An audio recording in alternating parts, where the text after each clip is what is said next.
Hello, I am going to show you how to grow food in your backyard pond. Here will be the finished product.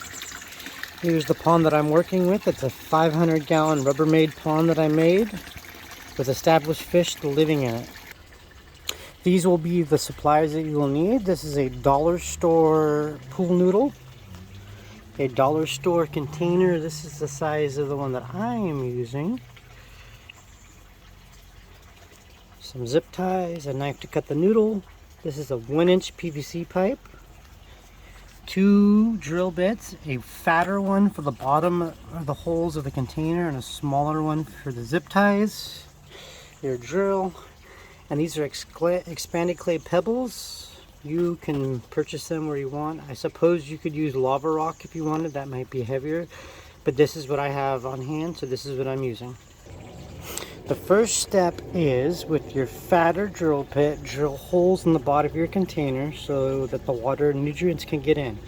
You want to drill enough that the stuff can get in, but it's not going to weaken the bottom of the container, and your products will fall through. I'll show you when I get done.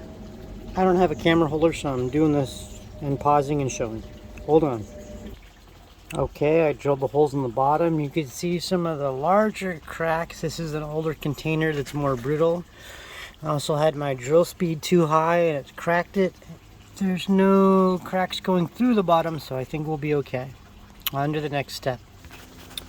You're going to wrap your noodle around the container and mark about where you're going to make your cut. So right there, obviously, I'm going to have to make my cut somewhere around there. And then we'll connect it. So you wrap it as tight as you can, though. I'll actually do a little bit better when I don't have the camera in my hand. We'll make a cut and we'll come back to it. Shove one end of the PVC into your noodle about halfway down. Then shove the other end through so that they're connected. And then put it around your container. This is just for measurements. Obviously it's spread out a little bit, but I know I'm probably gonna put two holes, one there, one there, one there, one there, and same on the other side, one there for our zip ties to secure this all in. Okay, so let me make those holes and I'll be right back. Okay, so I have all my holes drilled out here. I did mark them with a Sharpie, made it a little bit easier. The other thing too is you're going to make sure you clear all any plastic shavings that are around, especially around these, because we're going to put the zip ties on them and it's going to be secured in. You don't want any floating plastic stuff going into your pond and messing with your fish or anything. So, okay, I got those drilled. I'm going to put the noodle around it and then secure it with the zip ties, and I'll show you what that looks like in 1 second. Real quick, something that makes it easier is to flip it over like this and then put it on there and then push it down instead of doing it the reverse. I can't do it because I only have one hand because I'm holding my phone. But yeah, that's something that makes it easier. So what I did was I put the first zip tie through, connected the floaters where I wanted them, and then tightened, snugged that one up. Now this next one I'll do the same thing. Make sure it's still tight if you want to. You know, you throw with your 2 hands, push them together and then pull the zip tie tight. You don't need it that tight. It's a little tighter than it needs to be, but it just needs to be snug that it doesn't separate. I'll show you what I look like when this gets done. Alright, so you see that one's just barely hugging in. It doesn't need to be that tight. I over tightened this one. I actually might cut that off and put another one on. This is more where you want it. It's just holding it snug. It's not, once they're on there, they're not going to go anywhere. And you want to bring it up to the top.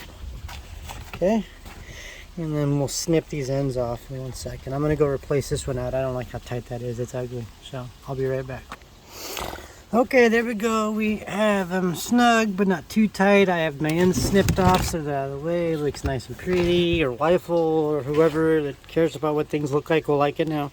Now we're going to fill it with my expanded clay pebbles. You can buy them on Amazon and other places. I don't know. I came across mine for free. There's a way to get stuff for free all the time if you look for it. But you could use like expanded or the lava rock, I suppose, or whatever they use for aquaponics or hydroponics. This is what I have, so this is what I'm using.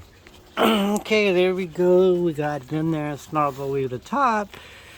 because as we put plants in, it'll expand a little bit and you need some roots. So the way that plants grow in the water, from my experience, is the roots can't be completely submerged in the water. There needs to be a gap.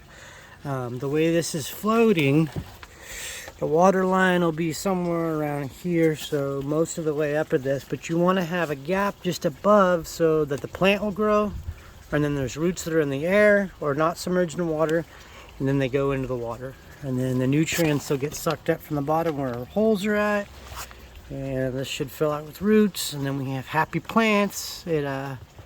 Happy plants, good for you guys, good nutrients, and it also helps clean your pond. It's taking stuff out of there, so hopefully less changes and whatnot. So let me get some plants and we'll take a look at what it looks like putting them in here.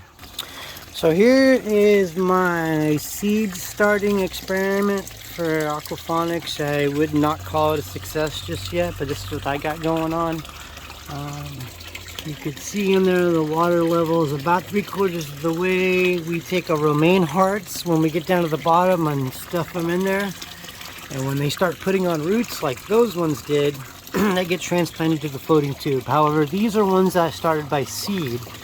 There is a little grow plug that you can get on Amazon there, and I put them in there. Another one, some of those expanded clay bulbs around it, and they grow.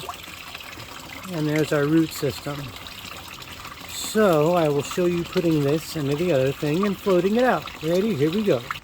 So I brought our little starter plant over here. Here it is. I'm going to put it right in the corner. So I'm just going to pull some of this back a little bit and put it just in there. Remember, I don't want it completely submerged because the roots will be too deep.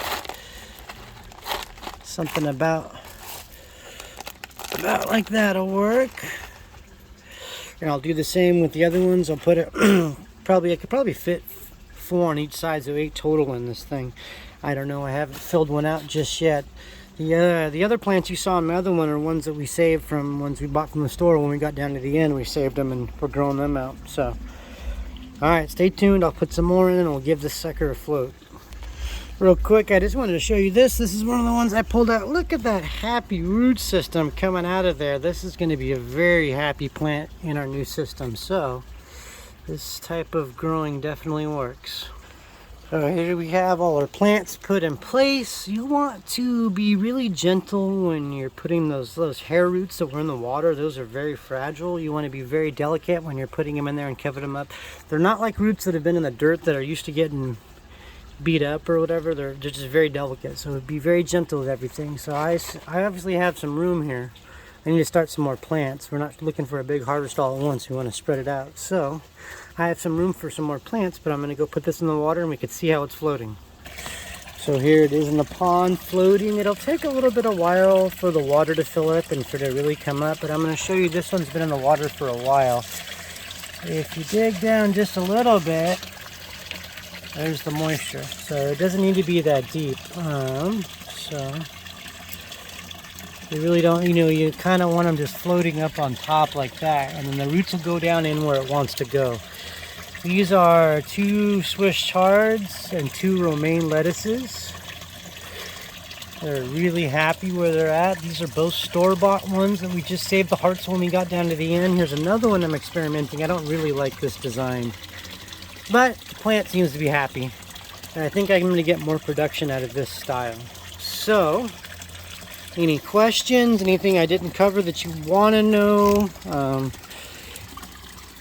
This is my first YouTube video. I don't know what the heck I'm doing. I don't have a radio voice and I'm pretty ugly, so don't ask to see my face. Good luck, keep growing stuff.